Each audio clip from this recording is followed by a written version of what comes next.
Hello everybody and welcome back. In this video I'll be taking you through the village of Chiddingstone in Kent, which is the best preserved Tudor village in England. Taking you through the village itself, how the village got its name, all the things the village has to offer, and the castle and countryside surrounding it. Chiddingstone is a National Trust owned village on the River Eden and is described by the Trust as the best example of a Tudor one-street village in the country. The village is mentioned in the Domesday Book and was given to Bishop Odo after the Norman invasion as part of his earldom of Kent. Unsurprisingly, this beautiful little village has been used as a backdrop for filming locations on productions such as Monty Python's Wind in the Willows, Elizabeth R, and Life of Hogarth. So apparently Chiddingstone gets its name from a local rock formation which is found about a minute walk outside of the village. So I'm just walking down this very leafy lane try and find it. Got to say, the countryside around here is absolutely beautiful. I shouldn't be surprised because I've spent most of my life living in Kent, but something quite quaint about being here and surrounded by all the old buildings. Now, the thing is, you're going to come across this stone, which a lot of people think is a Chiddingstone, especially when it is summertime and it's more leafy, but actually, just behind me there is the actual stone. Now, the crazy thing is that these rock formations are completely natural, but the thing that makes it weird is that there are no others like this in the area. There's just these two, and apart from this, it's all fields and countryside. There are literally no other rocks like this. But it has some history. I mean, obviously the name of the village comes from the Chiddingstone, but it was used as a pagan altar and a place to carry out punishment. But I don't think it's coming across on camera just how large it is. So what I'm going to do is set the camera down and put myself next to it to show you just how large it is. It's huge. Not going to climb on it because I'm sure it's got some sort of protection on it where you're not meant to, but unfortunately it's covered in graffiti and yeah, it happens. But it's massive. So I've just found a bench that was made in the year 2000. It looks really old, but it's got to be one of the newest things in the village. I've heard the tea room is especially good, so I'm going to go in there first and have a little drink because it is freezing and I could really do with a hot cup of tea. To find the tea room, you have to go down an alleyway underneath the post office coach house. Under here you will find stalls set up by the general store that are lined with local produce and trinkets that you can buy. It's covered with lanterns hanging from the old beams and looks unbelievably quaint.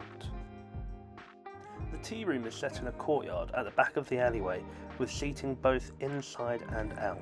It was incredibly busy inside, so I decided to sit outside and enjoy the quiet whilst I enjoyed my tea.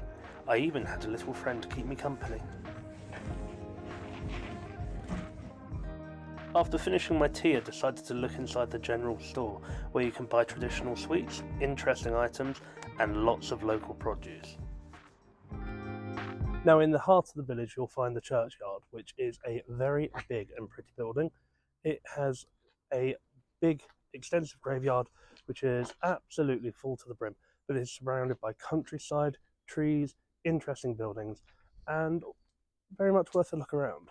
St Mary the Virgin Church is thought to be the fourth church built on this site. It has a stone gazebo dating from 1736. And the church was almost destroyed by a fire caused by a lightning strike in 1624. I've got to say, everybody in Chiddingstone is so lovely. I've been stopped and asked about why I'm filming by so many people, and everyone is interested.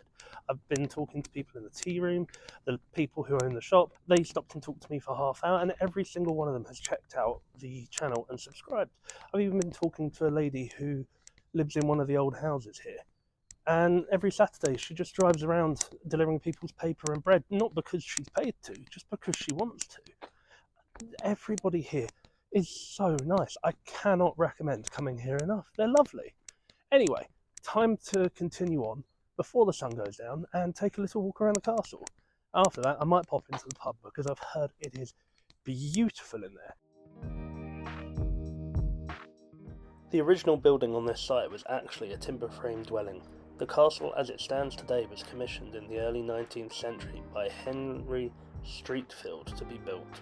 During the Second World War, the castle hosted members of the Canadian Forces before becoming Longdean School in 1954.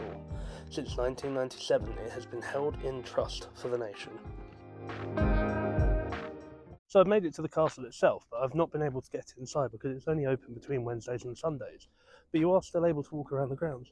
But how cool is this? They've even got their own letterbox.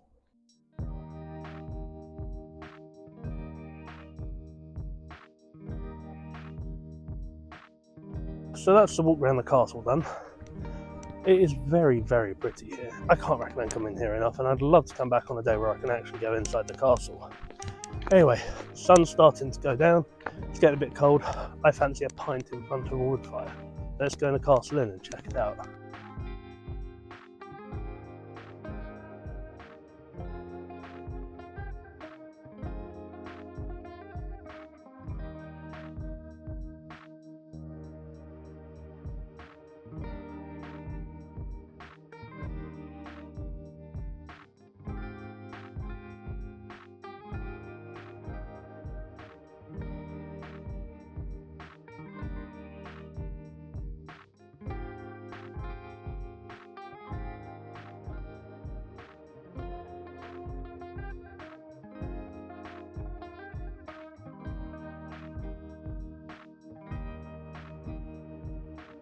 Right, and with that, today's video comes to a close. I cannot recommend visiting this little village enough. Everyone here has been so friendly. People have been talking to me non-stop in the pub, in the tea room, just out and about. Everyone is so nice. Anyway, if you've enjoyed today's video, please check out my Buy Me a Coffee page, linked in the description below. Click here to subscribe, and all around for more videos. Until then, thanks for watching, and see you next time. Bye-bye!